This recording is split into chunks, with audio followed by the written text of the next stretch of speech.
موضوع الدرس في إثبات التوحيد والرد على المشركين سورة الزخرف تفسير ابن كثير. الحمد لله رب العالمين والصلاة والسلام على أشرف الأنبياء وسيد المرسلين سيدنا محمد وعلى آله وأصحابه أجمعين.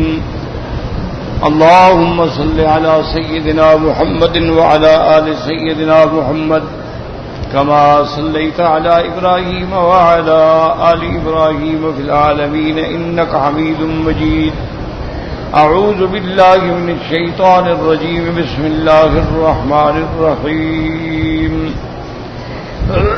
ولئن سألتهم من خلق السماوات والأرض ليقولن خلقهن العزيز العليم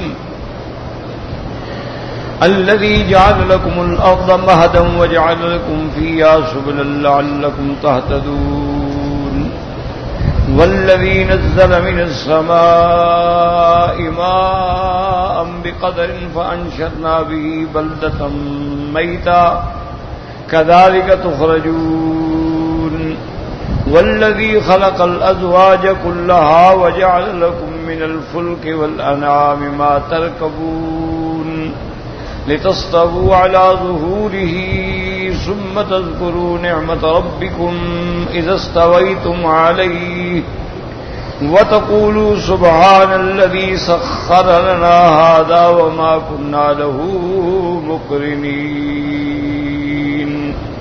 وإنا إلى ربنا لمنقلبون. سورۃ الزخرف جیسے کہ الحمدللہ ہم نے پہلے بھی پڑھا ہے کہ یہ سورت جو ہے مکی سورت ہے اور تقریباً 99 اس کی آیات ہیں. اللہ پاک نے فرمایا حامیم اللہ اعلم بمرادہ. ان حروف کا مطلب اللہ جانتے ہیں. والکتاب المبین مجھے قسم ہے قرآن پاک کی جو بڑی کھلی ہوئی کتاب ہے واضح کتاب ہے. اِنَّا جَعَلْنَاهُ قُرْآنًا عَرَبِيًّا لَعَلَّكُمْ تَعْقِلُونَ. تاکہ ہم نے قرآن کو عربی میں اتارا تاکہ تم سمجھ سکو کہ تمہاری زبان بھی عربی، قرآن بھی عربی، نبی بھی عربی، بلد بھی عربی.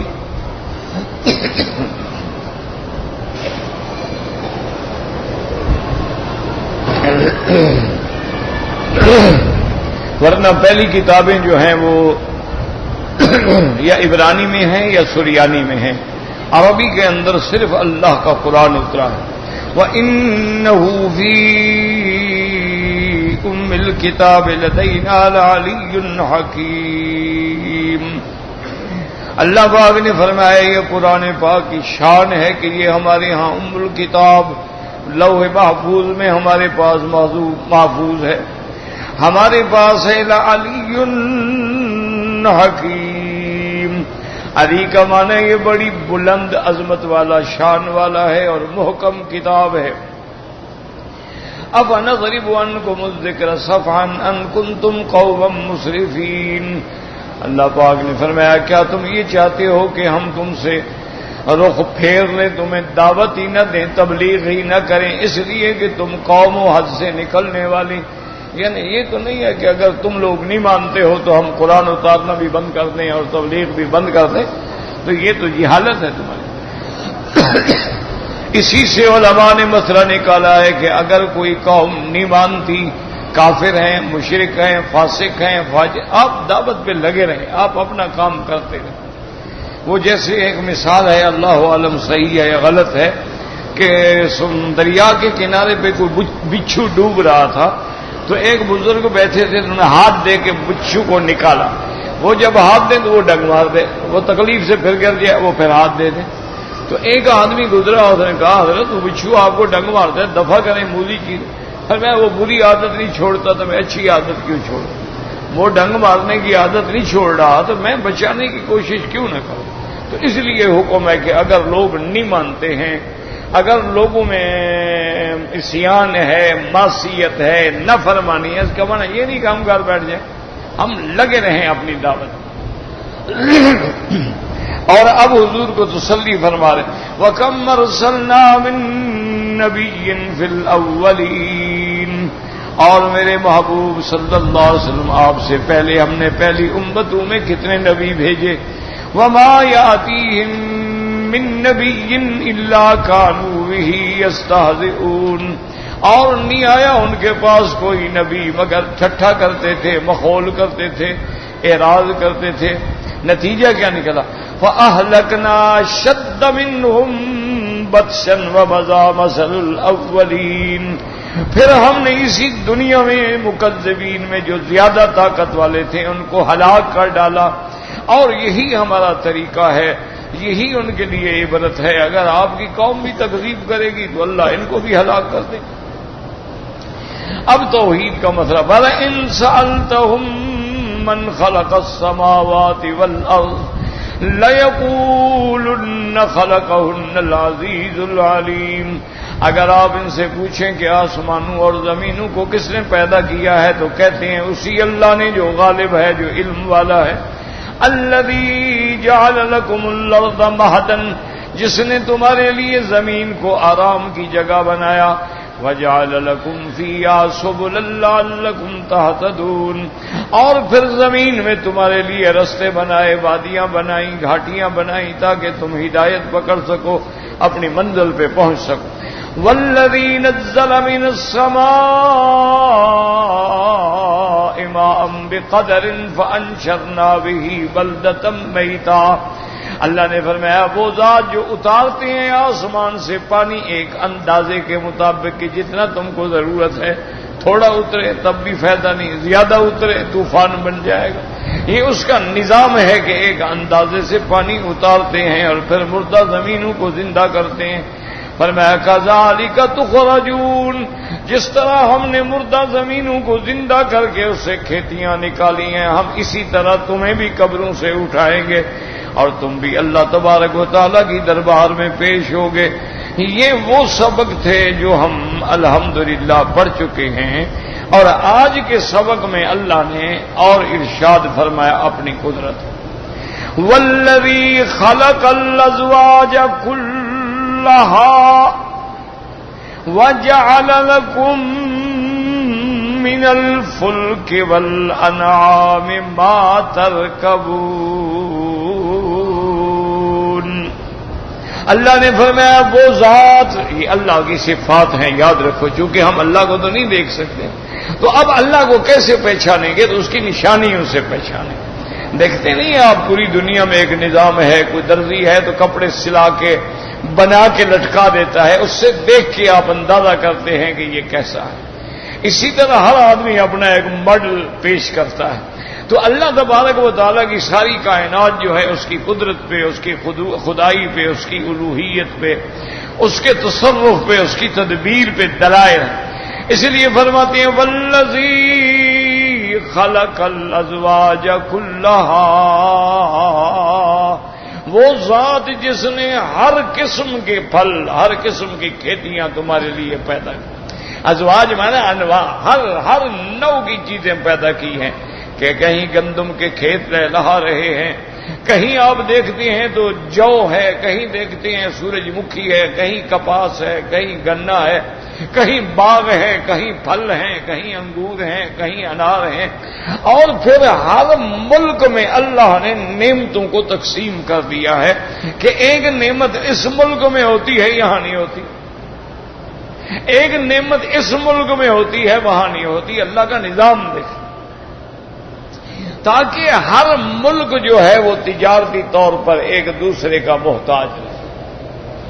حتیٰ کہ تاریخ میں آتا ہے کہ ایک ایسا ملک بھی تھا جس میں اتنا وافر سونا تھا کہ ان کے پہاڑوں میں، ان کی غاروں میں، ان کے ساتھ کے زمینوں میں ہر جگہ سونا ہی سونا، لیکن ان کے پاس نمک نہیں تھا. تو اس لیے انہوں نے باقاعدہ یہ اعلان کر رکھا تھا کہ جو بندہ ہمارے پاس نمک لے آئے، 1 کلو نمک لے آؤ، 1 کلو سونا لے جاؤ. تو اب وہ نمک کے محتاج ہیں اور نمک والے جو ہیں وہ سونے کے محتاج ہیں. تو اللہ کا ایک نظام ہے کہ بعض چیزیں عجم میں ہیں عرب میں نہیں ہیں، بعض چیزیں عرب میں ہیں وہ عجم میں نہیں ہیں.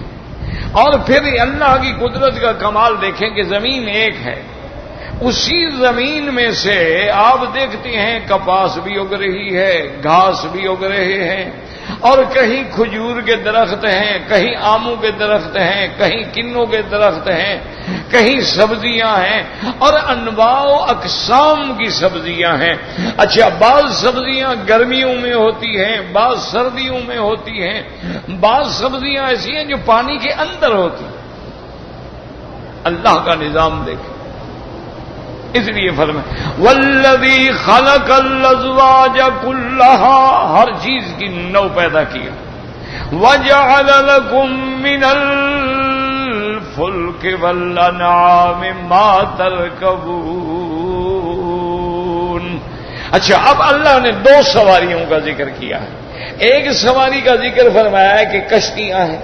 اچھا، یہ سواری ایسی ہے جسے تم بھی بناتے ہو، ٹھیک ہے، قدرت اللہ نے، عقل اللہ نے دیا، لیکن بنانے میں تمہارا دخل ہے کہ تم لکڑی لاتے ہو، بناتے ہو، اس کے اوپر ہر قسم کے انتظام کرتے ہو.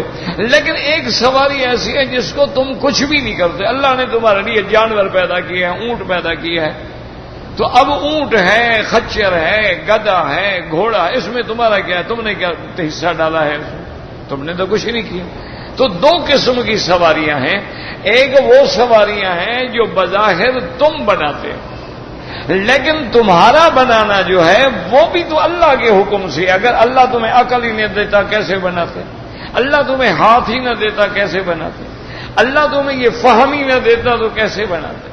اللہ تبارک و تعالیٰ اس کا نقشہ نہ سمجھاتے تو کیسے بناتے؟ اللہ نے جبریل بھیج کے سب سے پہلے کشتی بنانے کا نقشہ حضرت نوح علیہ السلام کو سکھایا. اللہ نے حکم دیا تھا وَاصْنَعِ الْفُلْكَ بِأَعْيُنِنَا وَوَحْيِنَا. اللہ نے حکم فرمایا کہ نوح علیہ السلام بالکل ہماری آنکھوں کے سامنے جیسے قدرت کو زیبا ہے، ہمارے سامنے آپ کشتی بنائیں اور ہم آپ کو سکھاتے ہیں کہ کیسے بنانی ہے. اب جبریل علیہ السلام آئے، ان نے بتایا اس طرح لکڑیاں کاٹو، اس طرح پھٹے بناؤ، اس طرح میخے لگاؤ. اچھا، قوم کا یہ عالم تھا. قوم جب گزرتی نا اور دیکھتی کہ کشتی بنا رہے ہیں تو قوم کہتی دیکھو بڑے میاں کا نعوذ باللہ دماغ چل گیا، یہ کشتی بنا رہے ہیں جہاں پانی نہیں. کشتی دریاؤں میں بنتی ہے، کشتی نہروں میں، دریاؤں میں، سمندر میں. یہ خشکی پہ کشتی چلے گی بنا؟ یہ دیکھو بڑا میاں خشکی پہ بنا رہا ہے. الٹا مذاق کرتا.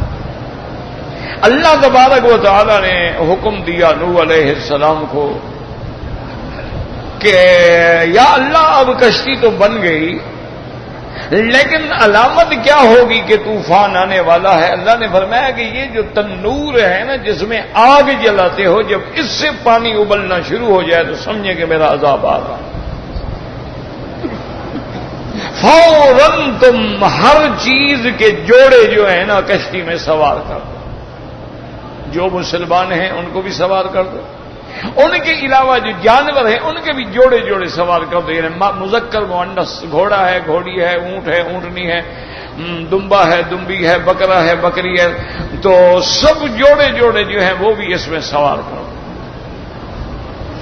اب اللہ تبارک و تعالیٰ کی شان دیکھیں گے. جب اللہ کا حکم ہوا، اللہ نے حکم دیا فَفَتَحْنَا أَبْوَابَ السَّمَاءِ بِمَاءٍ مُنْهَمِرٍ.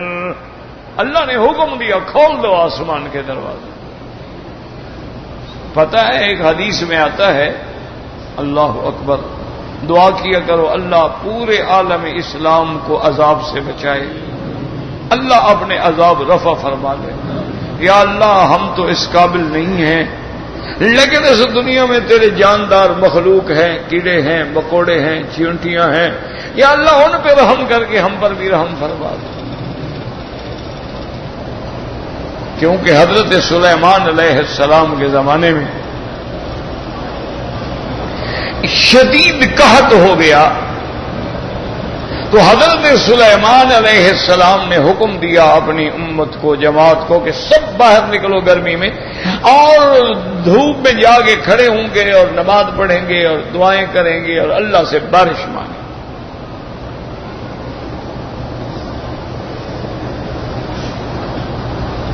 اب سلیمان علیہ السلام جب آئے ساری مخلوق نکلی، ابھی آپ اس جگہ پر بھی نہیں پہنچے اور فرمایا بھائی اب دعا مانگنے کی ضرورت نہیں ہے، بس واپس چلو۔ انہوں نے کہا حضرت دعا مانگنے کی کیوں؟ فرمایا بس بارش آ رہی ہے تو اب دعا مانگنے کی کیا ضرورت ہے؟ انہوں نے فرمایا کہ کیسے بارش آ رہی ہے؟ فرمایا کہ میں نے اپنی آنکھوں سے دیکھا ہے کہ بلوں کے اندر چیونٹیاں الٹی پڑی ہیں اور پاؤں اوپر اٹھائے ہوئے ہیں اور اللہ سے فریاد کر رہی ہے کہ اللہم لا تہلکنا بذنوب عبادک، یا اللہ اپنے بندوں کے گناہوں کی وجہ سے ہمیں تو برباد نہ کرنا، بارش بھیج۔ گناہ تیرے بندے کرتے ہیں، ہم تو نہیں کرتے۔ تو اگر پانی نہیں آئے گا زمین آگ بن جائے گی تو ہم لوگ بھی تو مر جائیں گے۔ تو فرمایا اللہ نے اس کی دعا سن لی ہے۔ تو اس لیے ہمیشہ یاد رکھیں کہ قرآن پاک کہتا ہے کہ اگر اللہ معافی نہ دینا، ہمیں ہمارے گناہوں پہ پکڑنا شروع کر دیں تو کوئی جاندار چیز آپ کو چلتی ہوئی بھی نظر نہ آئے۔ تو اب جناب جب طوفان آیا تو حدیث مبارک میں دو مقام پہ آتا ہے، ایک جب اللہ نے قوم عاد پہ ہوا بھیجی تھی، قرآن میں ہے، اللہ اکبر اللہ اکبر۔ اچھا وہ ہوا جب آئی تھی نا جی، اور قوم عاد اتنی بڑی اور مضبوط قوم تھی، قرآن خود کہتے ہیں کہ لم یخلق مثلھا فی البلاد، ان جیسے کبھی پیدا ہی نہیں ہوئے، بڑے قداور، 60 ہاتھ ان کا قد تھا، اور اتنے طاقتور تھے کہ جو پتھر 10 آدمی نہ اٹھا سکیں وہ اکیلے اٹھا کے سر پہ رکھ لیتے تھے۔ اسی لیے وہ ہمیشہ نخرے اور ناز سے کہتے تھے کہ من نشد منا قوتا، ہم سے کون زیادہ طاقتور ہے جو ہمیں ہلاک کر دے گا؟ اللہ نے فرمایا میرے محبوب دیکھو جاہلوں کا حال، اولم یروا، کیا یہ نہیں جانتے ان اللہ الذی خلقہم، جس نے پیدا کیا ہے وہ تو تم سے زیادہ قوت والا ہے نا۔ اللہ نے ہوا بھیجی، وَأَمَّا عَادٌ فَأُهْلِكُوا بِرِيحٍ صَرْصَرٍ عَاتِيَةٍ۔ اللہ فرماتے ہیں قرآن میں قوم عاد کو ہم نے ہلاک کیا، ایک ہوا بھیجی، تیز ہوا، شدت والی ہوا، سرکش ہوا، ہم نے ان کے لیے 8 دن تک ہوا مسلط کر دی، اور وہ ہوا ان کو زمین سے اڑا کے آسمانوں کی طرف لے کے گردن کے بر گرا دیتی۔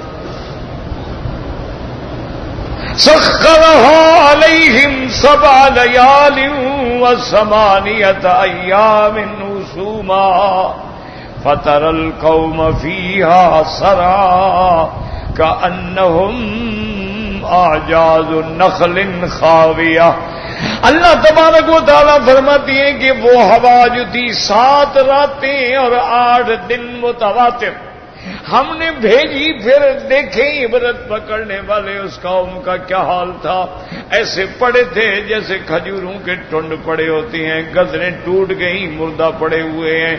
ایک ہوا کھولی، حضور نے فرمایا اللہ نے صرف اتنی ہوا کے خزانے میں سے اتنی سوراخ کر کے ہوا کھولی، اسی نے یہ ساری تباہی ڈال دی۔ اللہ نے فرمایا صرف اتنی سی ہوا تھی۔ اسی طرح جب اللہ نے نوح علیہ السلام کی قوم کو غرق کیا تو اوپر سے بھی پانی برسایا، زمین کو بھی حکم دیا کہ تم اپنے پانی کو نکالو۔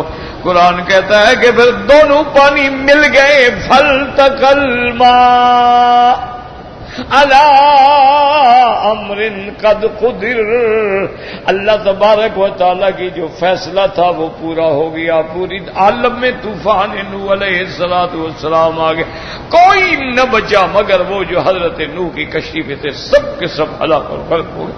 تو یاد رکھیں کہ اللہ نے جب کسی کو برباد کرنا ہو تو کیا دیر لے، تو اس لیے قرآن کہتا ہے کہ دیکھو ایک ہم نے تمہارے لیے کشتی بنائی، ایک جانور بنائے جن کی پشت پہ تم سوار ہوتے ہو، لیکن یاد رکھو جب تم سواری کرو تو غور کیا کرو، اتنا بڑا سرکش اونٹ ہے اور 7 سال کا بچہ اس کے اوپر بیٹھا ہے، اس کی مہار کو پکڑے ہوئے ہیں اور اس کی نکیل پکڑے ہوئے ہیں، جدھر جاتا ہے کہتے ادھر جاؤ، کہتے ادھر جاؤ، کہتے بیٹھ جاؤ بٹھا دیتے، کہتے اٹھ جاؤ اٹھا دیتا۔ اتنے بڑے سرکش جانور کو تمہارے تابع کرنے والا کون؟ اس لیے اللہ تبارک و تعالیٰ فرماتے دیکھیں دونوں چیزوں کا ذکر کر دیا، وہ سواری بھی ذکر کر دی جو دریاؤں میں چلتی ہے، وہ سواری بھی ذکر کر دی جو خشکی پہ چلتی، خشکی کے چلنے والے جانور ہیں، دریاؤں میں چلنے والے جو ہیں۔ اب آگے بتائیں لِتَسْتَوُوا عَلَى ظُهُورِهِ ثُمَّ تَذْكُرُوا نِعْمَةَ رَبِّكُمْ، میرے بندے جب تم ان پہ سوار ہو جاؤ، ان پہ بیٹھ جاؤ، پھر یاد کرو کہ کیسی اللہ کی نعمتیں ہیں کہ جس نے تمہارے لیے یہ چیزیں مسخر کر دی ہیں۔ وَتَقُولُوا سُبْحَانَ الَّذِي سَخَّرَ لَنَا هَذَا وَمَا كُنَّا لَهُ مقرنین، اور کہو پاک ہے ذات اس کی جس نے ان سواریوں کو ہمارے تابع کر دیا ہے، ہم تو ان کو طاقت نہیں رکھتے تھے اپنے تابع کرنے کی، یہ مولا تیری ذات کا کرم ہے کہ تو نے ان کو مسخر کر دیا ہے۔ تو جب اور اس کے بعد یہ بھی غور کرو وَإِنَّا إِلَىٰ رَبِّنَا لَمُنْقَلِبُونَ، اور ہم سب نے اپنے رب کی طرف لوٹ جانا ہے، جیسے مسافر سفر کر کے گھر لوٹ آتا ہے، ہر بندہ سفر کر کے دنیا کا اصل گھر آخرت میں لوٹ آئے گا، لہذا اس گھڑی کو بھی یاد کرو کہ وَإِنَّا إِلَىٰ رَبِّنَا لَمُنْقَلِبُونَ۔ حدیث میں آتا ہے کہ حضرت علی رضی اللہ تعالیٰ عنہ جب کسی گھوڑے پہ سوار ہوتے، جب اس کے رکاب میں پاؤں رکھتے تو فرماتی بسم اللہ، اور جب اس کے اوپر بیٹھ جاتے تو کہتے الحمدللہ الذی سخر لنا ھذا وما كنا له مقرنین۔ اور اسی طرح حکم ہے کہ جب کشتی میں سوار ہوں تو آپ پڑھیں بسم اللہ، اور جب اوپر آ جائیں قال اركبوا فيها بسم اللہ مجریہا ومرساها ان ربی لغفور رحیم۔ اسی طرح یاد رکھیں قرطبی نے بھی اس حدیث کو نقل کیا ہے حضرت ابن عباس کے قول کو یاد فرمانے، بڑی عظیم نعمت ہے۔ حضرت ابن عباس فرماتے تھے کہ اللہ تبارک و تعالی نے قرآن میں 2 آیتیں ایسی بھیجی ہیں، حدیث میں آتا ہے کہ آیتان امانان لامتی من الغرق والحرق والہدم او کما قال، یہ 2 آیتیں جو ہیں میری امت کے لیے امان ہیں، جو ان کو پڑھ لے گا اللہ اس کو غرق ہونے سے، جل جانے سے، حادثے سے محفوظ رکھے گا۔ یہ 2 آیتیں ہیں، جب بھی آپ کسی سواری پہ سوار ہوں ان کو 3 دفعہ 7 دفعہ کم از کم 1 دفعہ پڑھ لیں۔ تو حضرت ابن عباس فرماتے تھے کہ جو بندہ ان آیات کو پڑھے گا سواری پہ، اس کے بعد اگر ایکسیڈنٹ ہو جائے وہ مر جائے تو فرماتے تھے قیامت والے دن اس کی دیت جو ہے ابن عباس ادا کرے گا۔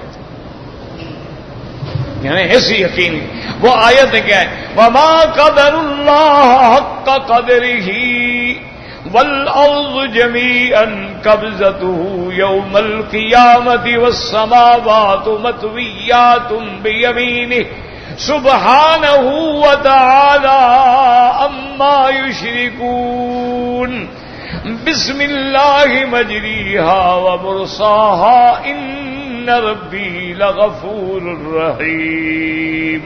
یہ 2 آیتیں پڑھنے چلتے ہوئے، اور اسی طرح میرے محبوب نے رحمت دو عالم کی ایک اور دعا بھی ہے سفر کی، فرماتی تھی جب سفر میں ہوتی اللہ اکبر اللہ اکبر اللہ اکبر اللہم انا نسألک فی سفرنا ھذا البر والتقوی والعمل بما تحب وترضى اللہم انا نعوذ بک من وعثاء السفر وکآبۃ المنظر وسوء المنقلب فی المال والاہل والولد اللہم انت الصاحب فی السفر والخلیفۃ فی الاہل سبحان الذی سخر لنا ھذا وما كنا له مقرنين وإنا إلى ربنا لمنقلبون. یہ اگر پڑھنے اور جب واپس آئیں سفر ختم کر کے اپنے گھر واپس آئبون تائبون عابدون لربنا حامدون. تو یہ وہ دعائیں ہیں، یہ ایسی نعمتیں ہیں اور یہ ایسے اکثیر ہیں کہ جو بندہ یقین کامل سے پڑھ لیتا ہے اللہ اس کو ہر قسم کے حوادث سے محفوظ کر دیتے ہیں اور وہ دنیا و آخرت کے حوادث سے محفوظ ہو جاتا ہے. یعنی الحمدللہ ثم الحمدللہ ہم نے ان آیات کا 1000 بار تجربہ کیا. میرا اپنا ایک تعلق والا آدمی تھا، اس بیچارے کی کوئی قدرت کی بات تھی، جب وہ گاڑی لیتا ایکسیڈنٹ ہو جاتا. اس کے بیچارے کے تقریباً کوئی 6 یا 7 ایکسیڈنٹ. اب اس کو گھر والوں نے اور سب نے کہا کہ بھائی باز آ جاؤ، بس چھوڑو گاڑی نہ چلاؤ. حالانکہ بہت اچھا ڈرائیور، ایک تو ہوتا ہے نا یہ ناڑی ہے چلو بھائی غلطی سے نہیں، پائلٹ قسم کا ڈرائیور. میں نے اس کو یہ دعا یاد لکھ کے دی، میں نے کہا ان کو یاد کرو اور جب بھی بیٹھو تو کم از کم 3 دفعہ ورنہ 7 دفعہ پڑھ لیا کرو. الحمدللہ آج کم از کم میرے خیال میں 10 سال گزر گئے، وہ دن اور آج کا دن پھر حادثہ نہیں ہوا.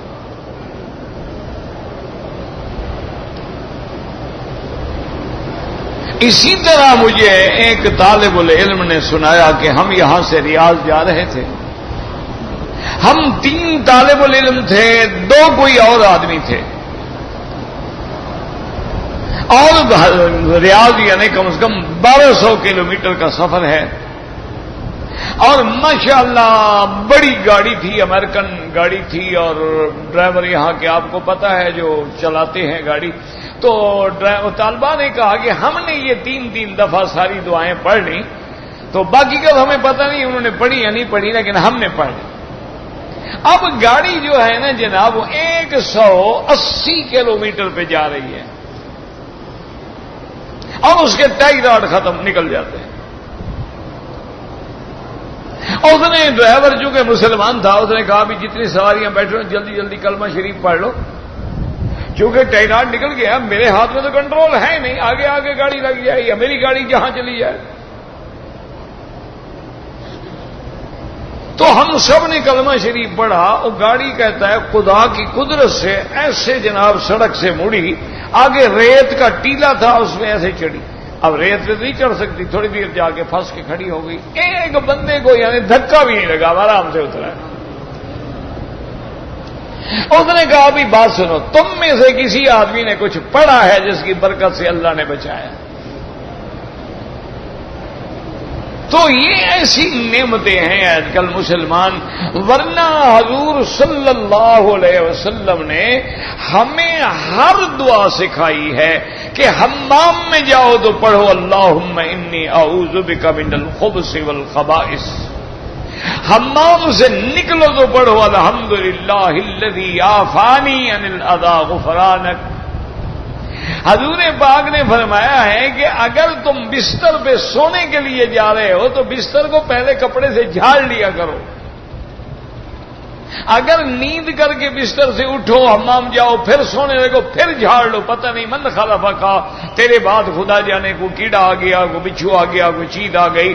اور فرمایا جب اس کے بعد سونا ہو تو اپنا دایاں ہاتھ جو ہے رخسار کے نیچے رکھ کے بسم اللہ اسم کا وضاحت جنبی فاغفر لی ذنبی اور اللہم انی اسلمت لک نفسی ووجہت لک وجہی واسندت لک ظہری رغبتا ورہبتا لا ملجأ ولا منجا منك الا الیک باسمک احیا وباسمک اموت والیک النشور. اور اس کے بعد فرمایا بسم اللہ الذی لا یضر مع اسمہ شیء فی الارض ولا فی السماء وهو السمیع العلیم. فرمایا 3 دفعہ پڑھ لو، دنیا کی کوئی طاقت تمہیں نقصان نہیں پہنچا سکتی. لیکن یاد رکھو تقدیر تقدیر ہوتی ہے. جس صحابی نے یہ روایت کی ہے نا، ان پر فالج کا حملہ ہو گیا. وہ جب ایک ساتھی آیا تو وہ بڑا غور کر کے ان کو دیکھ رہا ہو، وہ سمجھ گئے. انہوں نے کہا یار کیا گھور گھور کے دیکھ رہے ہو؟ یہی دیکھ رہے ہو نا کہ میں نے یہ حدیث بیان کی اور مجھ پر تو فالج ہو گیا. انہوں نے کہا ہاں دیکھ سی. انہوں نے کہا آج اللہ کی شان ہے مجھے پڑھنا یاد ہی نہیں رہا. تو جس دن تقدیر آنی ہو پھر وہ کلام ہی بھول جاتے ہیں، یاد ہی نہیں رہتے، بندہ پڑھ ہی نہیں سکتا. اسی لیے عربوں کا محاورہ ہے اذا جاء القدر عمی البصر، کہ جب اللہ کی تقدیر آ جاتی ہے پھر آنکھیں اندھی ہو جاتی. آپ نے دیکھا نہیں کئی ڈرائیوروں سے پوچھا ہے ایکسیڈنٹ ہو گیا تو جی خدا کی قسم مجھے پتہ نہیں میرے آگے کیا ہے، مجھے کچھ نظر نہیں. تو اس لیے یاد رکھو تقدیر تو تقدیر ہے، لیکن تدبیر کا بھی اسی اللہ نے ہمیں حکم دیا ہے کہ اپنی طرف سے تدبیر کرو اور توکل جو ہے وہ اللہ تبارک و تعالیٰ کی ذات پہ کرو.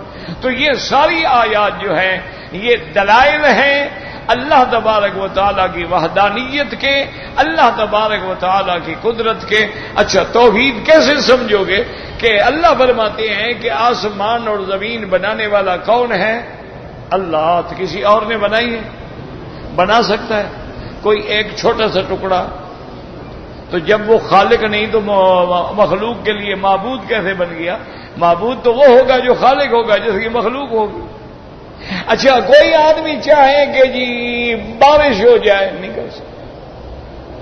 تو بارش اتانے والا اور پھر زمین میں سے کھیتیاں اگانے والا. اب دیکھو نا جی تم نے گندم کا ایک دانہ مٹی میں ڈال دیا، اللہ کی شان دیکھو اس کی 2 شاخیں نکلتی ہیں، ایک نیچے اور ایک اوپر. نیچے والی زمین میں جا رہی ہے تاکہ اس پہ کھڑا ہو سکے، اور اوپر والی اوپر جا رہی ہے کہ اسی کے اوپر جا کے دانے لگیں گے. اچھا پھر دیکھیں کہ اللہ نے 7 سنابل فی کل سنبلۃ 100 حبہ، ایک شاخ کے اوپر جناب اللہ نے ایک اس کا سنبل لگایا ہے اور ہر ایک میں دانہ ہے، اور ہر دانے پہ جو پردہ ہے کوئی دنیا کی طاقت ایسا پردہ بنا سکتی ہے؟ اچھا ایک دن اپنا ذرا عقل لڑاؤ. دیکھو نا انار ہے نا، انار اس کو کھولو تو اس کو کھول کے اس کے دانے نکال، اس کو پھر ذرا مجھے سیٹ کر کے دکھا دو.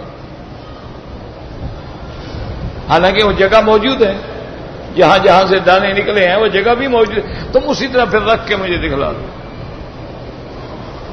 اللہ فرماتا ہے کہ ایک اندر ہم نے ایک ایسا اتنا بڑا انار بنایا ہے، اس کے اندر چھوٹے چھوٹے دانے ہیں، ان کی حفاظت کے لیے ہم نے کھانے بنائے. یہ بنانے والا کون ہے؟ اچھا پھر خدا کی قدرت دیکھو، بعض انار ایسی ہیں باہر سے سرخ ہیں، کاٹو اندر سے سفید ہے، بعض باہر سے سفید ہیں اندر دانہ سرخ ہے. یہ اس کو رنگ کس نے بھرا ہے؟ بعض پھول ایسے ہیں جناب چلو سفید ہے، سیاہ ہے، نیلا ہے، پھر اچھا بعض پھول ایسے ہیں جن میں اتنے رنگ ہیں کہ بندہ گن نہیں سکتا. پانی بھی ایک ہے، زمین بھی ایک ہے، یہاں گلاب ہے، یہاں چمپا ہے، یہاں رات کی رانی ہے، یہاں دن کا راجا ہے، یہاں جناب اپنا چمیلی ہے، یہاں چمپا ہے، یہاں نرگس ہے. ایک ہی پانی، ایک ہی زمین ہے، ہر پھول کی اپنا درخت ہے، اپنا جھاڑ ہے، اپنی خوشبو ہے، اپنا رنگ ہے. اللہ پاک فرماتے اتنی چیزوں کو دیکھنے کے باوجود بھی تمہیں میری قدرت سمجھ نہیں آئی. اور پھر دیکھو فرماتی ہے میں رزق بھی انداز سے دیتا ہوں، پانی بھی انداز سے اتارتا ہوں.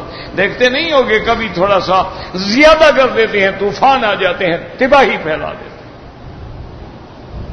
تو یہ ساری چیزیں دیکھنے کے پھر میں نے تیرے لیے سواریاں پیدا کی ہیں، تیرے لیے کشتیاں بنائی ہیں، تیرے لیے دریا بنائے، تیرے لیے ساری نعمتیں بنائی، ان سب کو دیکھنے کے باوجود بھی تمہیں میری قدرت اور میری خدائی اور میری توحید اور میری الوہیت سمجھ نہیں آئی۔ اور اگر سمجھ آ جائے تو یہ بھی یاد رکھ لو کہ اگر ہم ان چیزوں کو بنانے پہ قادر ہیں، ان کو فنا کرنے پہ قادر ہیں، کھیتیاں اگانے پہ قادر ہیں، کھیتیوں کو برباد کرنے پہ قادر ہیں، تو اس دنیا کو فنا کر کے عالم آخرت لانے پہ بھی قادر ہیں۔ جیسے کھیتیاں زمین سے نکلتی ہیں، ایک وقت آئے گا جب تم قبروں سے نکل کے کھڑے ہو جاؤ۔ اللہ تبارک و تعالیٰ سے دعا کریں اللہ ہمیں صحیح عقیدہ نصیب فرما دے، اور اللہ عالم اسلام سے اپنے عذاب رفع فرما دے، اور دعا کریں کہ اللہ پاکستان کی حفاظت فرمائے۔ آپ کا ملک جو ہے نا بڑے انتہائی خطرناک حالات سے گزر رہا ہے، اور حالت آگے یہ ہے کہ جیسے بلی کو دیکھ کے کبوتر آنکھیں بند کر لیتا ہے نا، وہ سمجھتا ہے کہ بلی بھاگ گئی، بلی تو نہیں بھاگ گئی، سب نے آنکھیں بھی بند کی ہوئی ہیں اور کہتے ہیں سب اچھا ہے۔ ہمارے پاس تو بھائی کوئی سیاست نہیں، کوئی حکمت نہیں، کوئی عقل نہیں، دانائی نہیں، ہم تو ایک بات سمجھتے ہیں کہ رب راضی ہوگا تو عذاب ٹلے۔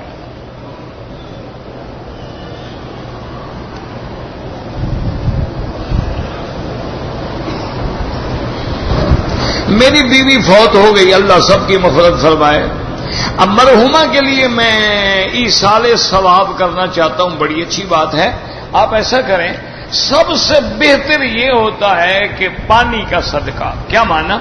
جن جن جگہوں میں بستی میں علاقے میں غربت ہے، پریشان لوگ ہیں، نل نہیں ہے، پانی نہیں ہے، وہاں جا کے بور کرا کے نل لگوا دو، پانی کا انتظام کر دو۔ اسی طرح کوئی مسجد ہے بن رہی ہے نہ مکمل ہے، مکمل کرا دو۔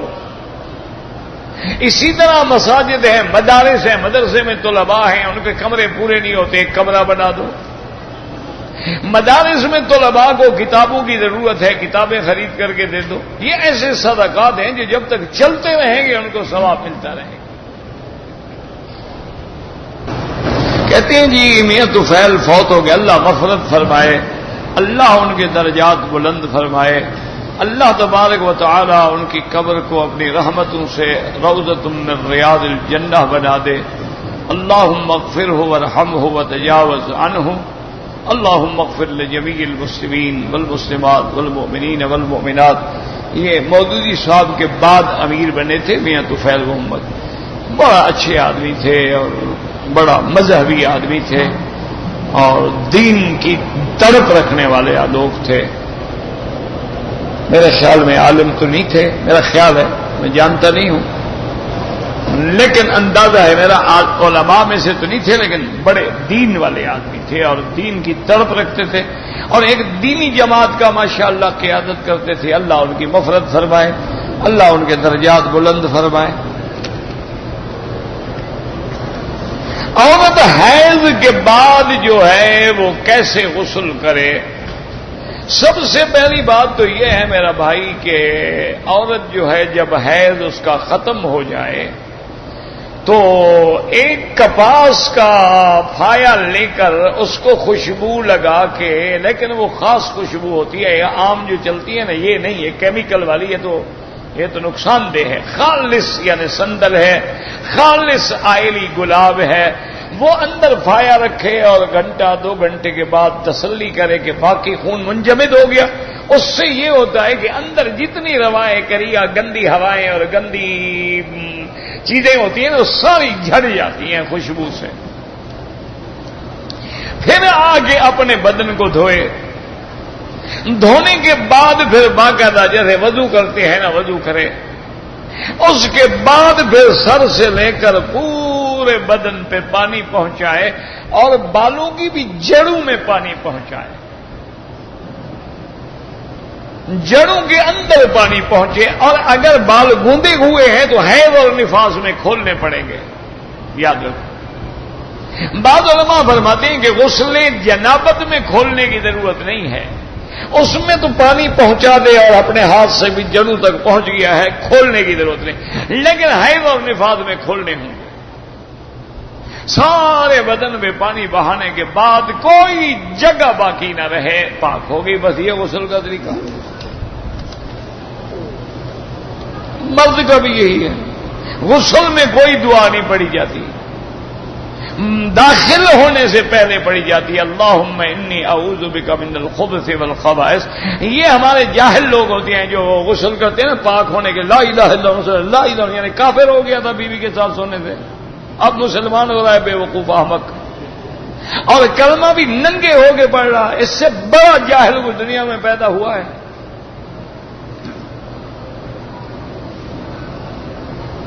کہتے جی ایسے مسائل ہمیں کہاں ملیں گے؟ عورتوں کے لیے بھائی میرے لیے، میرے خیال میں آسان کتاب جو ہے وہ بہشتی زیور ہے، میں نے بھی 20-25 سال پہلے دیکھی تھی، تو آسان بھی ہے اور کوئی چھوٹا بڑا مسئلہ بھی حضرت تھانوی نے نہیں چھوڑا۔ اور بھی کئی کتابیں ہوں گی، مجھے تو جو نام آ گیا نا میں نے وہ بتا دیا، ورنہ اور بھی ماشاءاللہ کئی کتابیں ہیں، عورت کے لیے احکام ہیں، ان کے مسائل ہیں، ان کے طریقے ہیں، طہارت کے، غسل کے، ہدایات ہیں، تو کوئی کتاب لے لے۔ میری نظر سے وہ گزری تھی، میرا اندازہ ہے کہ بڑی اچھی کتاب۔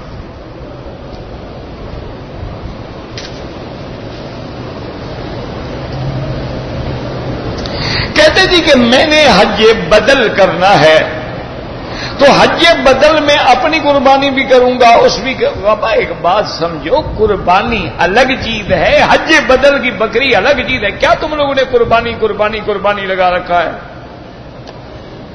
قربانی کا کیا تعلق ہے حج سے؟ جو لوگ حج کرنے کے لیے نہیں آتے وہ بھی تو اپنے ملک میں قربانی کرتے ہیں، وہ اضحیہ ہے، وہ قربانی ہے۔ یہ تو حج جب کرو گے تو اب دیکھنا پڑے گا کہ تمہارا حج قران ہے، تمہارا حج تمتع ہے، تمہارا حج افراد ہے۔ اگر قران اور تمتع ہے تو دم قران ہے، دم تمتع ہے، اور اگر مفرد ہے تو پھر تمہارے لیے بکری ذبح کرنا ضروری نہیں ہے۔ اور حج بدل کے لیے افضل یہ ہوتا ہے کہ آدمی حج مفرد کرے، اور حج مفرد میں حج کی بکری نہیں ہوتی، وہ جو تم اپنے ملک میں قربانی کرتے وہ تو کرو گے، اس کا بدل والے کے ساتھ کیا تعلق ہے؟ اگر تم نے حج بدل کیا تمتع تو پھر بھی تمہیں ایک بکری رکھنی ہوگی جس کا حج ہے اس کے نام سے، لیکن وہ تمتع تب کر سکتے ہو کہ حج کرانے والا تمہیں تمتع کرنے کی اجازت بھی دے ساتھ۔ کیا مانا اس کو کہو بھی اب میں جا رہا ہوں تو میں 1 مہینہ کیسے احرام میں رہوں گا؟ اچھا میں رہنا بھی چاہوں، میں تو جاؤں گا تو مجھے مدینہ پاک بھیج دیں گے، پھر مدینہ منورہ سے مجھے واپس، تو سارا میں احرام میں رہوں۔ تو وہ اگر اجازت دے دے تو حج بدل میں آپ تمتع بھی کر سکتے ہیں، کوئی مسئلہ نہیں، تو بکری حج کی دیں گے، جس کا حج ہے اسی کی، آپ کی کیا ہے؟ آپ کے لیے تو کوئی، ہاں آپ پر جو قربانی ہے نصاب والی وہ اپنے ملک میں کرو۔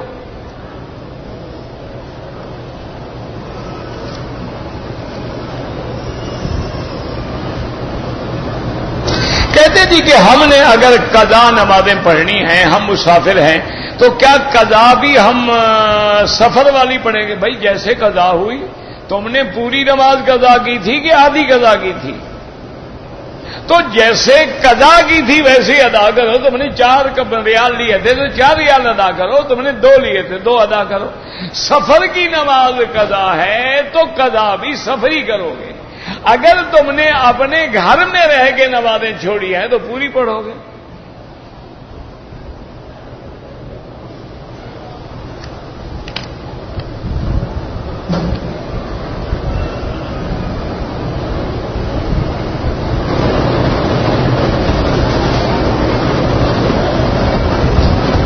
کہتے جی قرآن شریف کی تعلیم کیا ہم اس شخص سے حاصل کر سکتے ہیں جس نے 1-2 سال کا کورس کیا ہو؟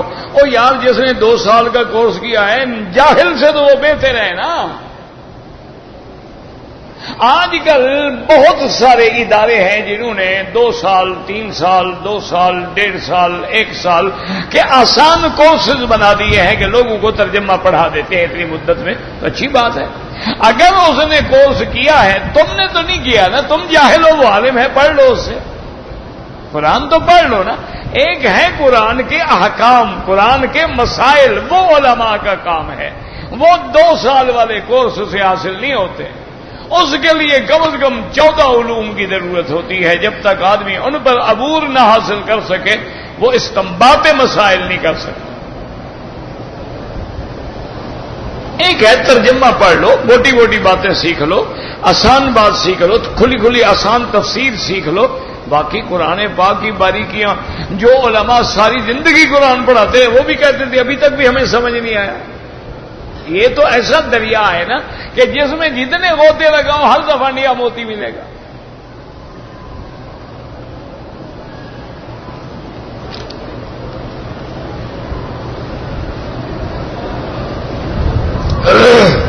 ہمیں دم پڑ گیا تو افضل یہ ہے کہ فوراً دے دو، اور اگر پیسے نہیں ہیں کوئی بات نہیں، اپنے ملک میں جا کر بھی پیسے بھیج کے دم ادا کر دو، کوئی مسئلہ نہیں.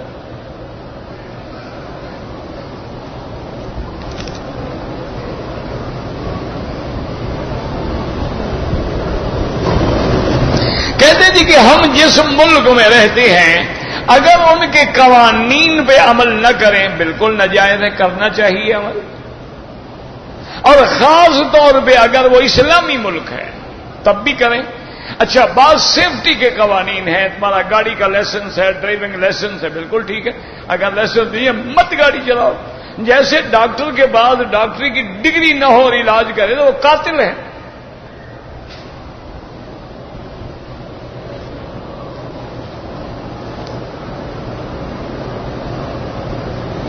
کہتے تھے کہ بریلوی اور دیوبندی میں کیا فرق ہے؟ دیوبند ایک جگہ کا نام ہے، بریلی ایک جگہ کا نام ہے، دونوں میں بہت بڑا فاصلہ ہے. فرق تو ہو گیا نا بھائی. جگہ ہے، دیوبند ایک جگہ ہے اور بریلی بھی ایک جگہ ہے، اور دونوں میں بہت بڑا فاصلہ ہے. دونوں میں فاصلہ ہو گیا، اور کیا فرق آپ معلوم کرنا چاہتے ہیں؟ اور کوئی فرق یا تو آپ مجھے لکھیں. یہ تو نہیں نا کہ بریلی میں ہر رہنے والا بندہ مشرک ہے، دیوبند میں ہر رہنے والا بندہ پکا عقیدے والا، ان میں بھی کئی غلط ہیں. یہ کیا بات ہے بھائی؟ یہ تو کوئی ٹھیکہ نہیں ہوتا نا کہ جو آدمی دیوبند میں رہتا ہے وہ لازم صحیح اور عقیدہ ہوگا، اور جو بریلی میں رہتے ہیں وہ لازم غلط عقیدے کو ہوگا. غلط بات ہے. مکے میں رہنے والے صدیق بھی ہو سکتا ہے، ابو جہل بھی ہو سکتا ہے. مدینے میں رہنے والے میرے مدنی کے عاشق ابو ایوب انصاری بھی ہو سکتا ہے، عبداللہ ابن ابی منافق بھی ہو سکتا ہے. دشمن محمد مصطفیٰ ہے اور اسی کا بیٹا جو ہے وہ عاشق محمد مصطفیٰ ہے. یہ کیا بات ہے؟ جگہ سے تو کوئی مسئلہ نہیں. ہاں جو مشہور باتیں ہیں وہ یہ ہے کہ دیوبندی علماء کا تعلق جو ہے وہ عقائد حقہ، عقائد توحید، سنت صحابہ، اجماع پہ ہے، اور دوسرے حضرات کا میلان جو ہے وہ زیادہ بدعات میں ہے، غلب میں ہے، اور بدعات میں پڑھتے پڑھتے کبھی وہ شرک پر بھی پہنچ جاتے ہیں. اللہ ہدایت دے.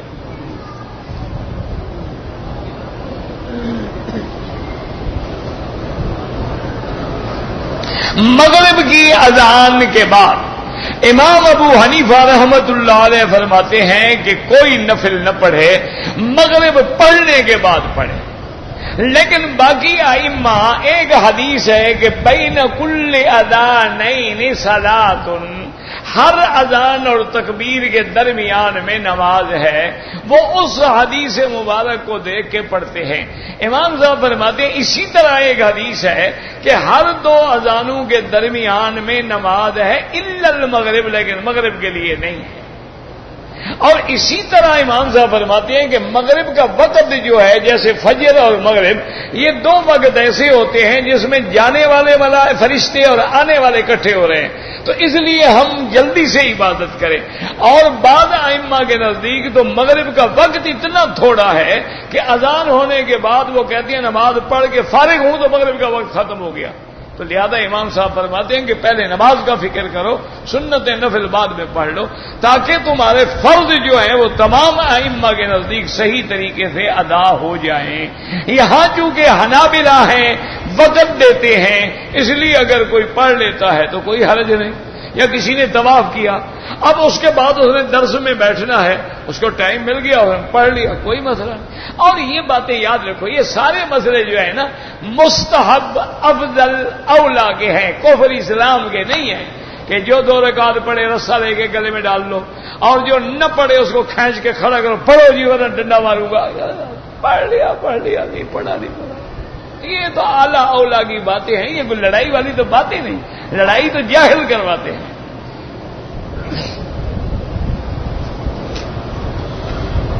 حضور پاک نے صلی اللہ علیہ وسلم نے 4 عمرے کیے، کل آپ نے 4 عمرے پر، لیکن ایک بات یاد رکھو، یہ بڑی بے وقوفی ہوتی ہے، جب عمرہ قرآن سے ثابت ہے، میرے نبی سے ثابت ہے، اب کوئی لاکھ عمرہ کرے؟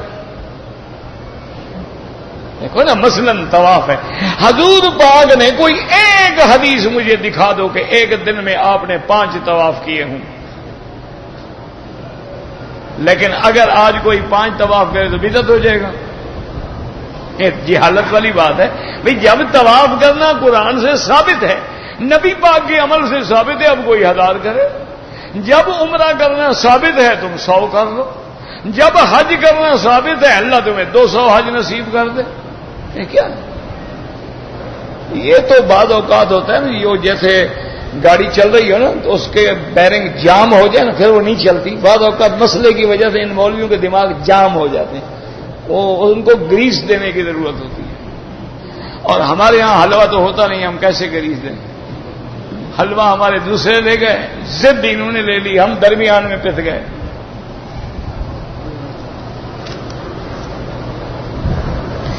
جمعہ نماز سے پہلے بات یاد رکھو، جمعہ اور ظہر میں کیا فرق ہے؟ یہاں جمعہ میں 4 رکعتوں کے بجائے 2 رکعتیں اور 2 رکعتوں کے بجائے خطبہ ہے بس، باقی تو سنتیں بھی وہی ہیں، نفل بھی وہی ہیں، پہلے 4 سنتیں پڑھیں، بعد میں 4 پڑھیں یا 6 پڑھیں۔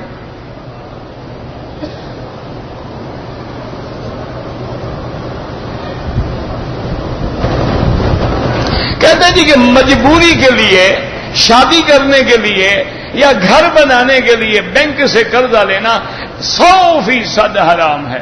ایسی شادی میں کیا برکت ہوگی جو حرام کے پیسے سے کرو گے؟ ایسے گھر میں کیا برکت آئے گی جو تم سود کے پیسے سے کرو گے؟ اللہ فرماتا ہے سود لینے والا میرے ساتھ جنگ کرے، تو اچھا گھر بنا رہے ہو، اللہ سے جنگ کرو گے؟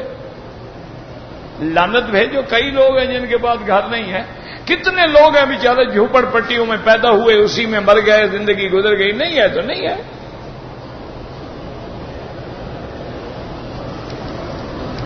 لیکن آج کل یاد رکھو اسلامی بینک بھی آ گئے، الحمدللہ دنیا میں اسلامی بینک بھی اب آ گئے ہیں، اور میرا اندازہ ہے کہ یہ 2000 آج کل 2009 ہے 10 ہے 2025 تک ساری دنیا میں اسلامی بینک آ جائیں گے، یہ کفر کے بینک ویسے مر جائیں گے۔ کیوں؟ اس کی وجہ ہے اسلامی بینک جہاں جہاں آئی ہے نا، یہودی بڑا سمجھدار ہے نا بدبخت، اس نے دیکھا یار اس میں زیادہ فائدہ ہے۔ حضرت تھانوی احتشام اللہ کے رحمت اللہ علیہ، آج بھی ہم یاد کر رہے تھے، اللہ ان قبر پہ رحمت کرے، وہ کبھی کبھی تقریر میں مثال بھی سناتے تھے تھوڑا سا چٹخارا لینے کے لیے۔ انہوں نے کہا کہ 2 ہمارے مہمان تھے، اللہ کی دربار میں پیش ہوئے، تو فرشتوں نے کہا کہ اللہ میاں ان کی نیکیاں گناہ دونوں برابر ہو گئے ہیں، برابر سرابر ہیں، اب آپ جو حکم فرمائیں۔ تو انہوں نے فرمایا ہاں میرے بندے کا جنت میں بھیجوں کہ جہنم میں؟ انہوں نے کہا اللہ میاں جہاں 5% کا فائدہ ہو وہاں بھیج دیجیے۔ انہوں نے کہا بھی ہمیں تو فائدہ چاہیے۔ تو یاد رکھیں یہ سود وود جو ہے، اب اسلامی بینک کیوں آ رہے ہیں؟ اس لیے کہ ان بدبختوں نے دیکھا ہے کہ بھئی اسلامی نظام پہ مرابحہ، مشارکہ، اجارہ، یہ تو بڑا فائدے والی بات ہے۔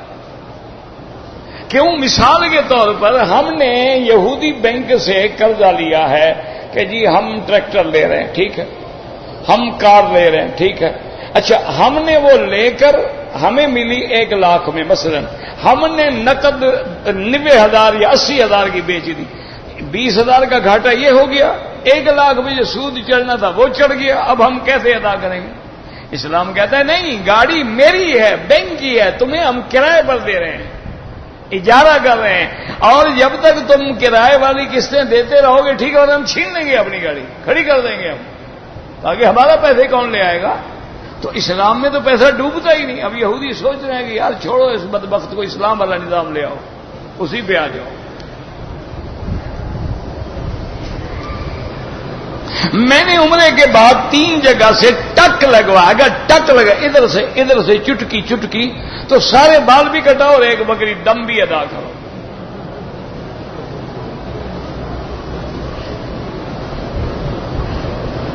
بہرحال ہم 15 دن کے لیے آئے ہیں، کچھ دن مکہ میں مدیہ مسافر ہیں۔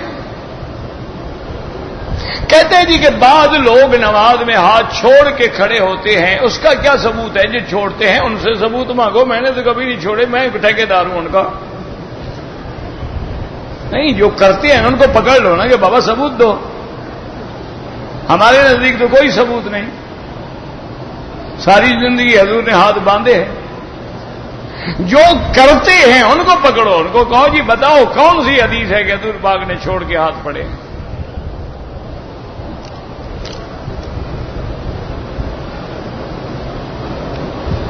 کہتے ہیں جی کہ ہمیں کہتے ہیں کہ صحابہ کا بھی مسلک تھا، بالکل مسلک تھا اتباع محمد مصطفیٰ۔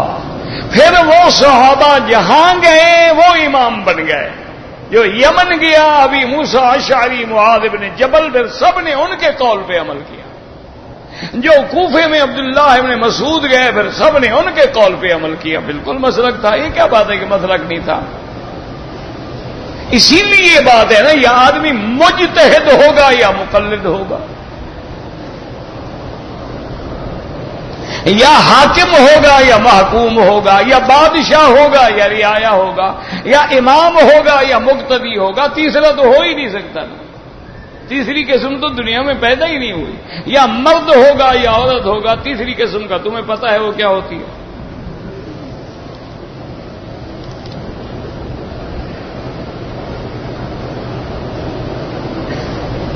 بہرحال جو لوگ 1-2 بچوں کے بعد آپریشن کر کے اولاد کو روکتے ہیں وہ قرآن کے بھی مخالف، حدیث محمد مصطفیٰ کے بھی مخالف۔ حضور نے فرمایا کہ جتنی اولاد زیادہ ہوگی انی مکافر بکم الامم یوم القیامہ، میں قیامت میں فخر کروں گا کہ میری امت زیادہ ہے۔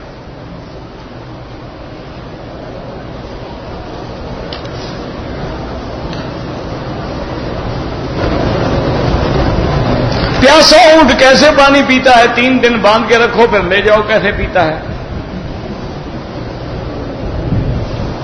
خود سمجھ آ جائے گا نا۔ 2-3 دن کے لیے اس کو پیاسا رکھو پھر لے کے ندی پہ چل جائے، دیکھو کیسے پیتا ہے، مسئلہ سمجھ آ جائے، پریکٹیکل ہو جائے گا نا۔ میرے کہنے سے کیا سمجھ آ جائے گا؟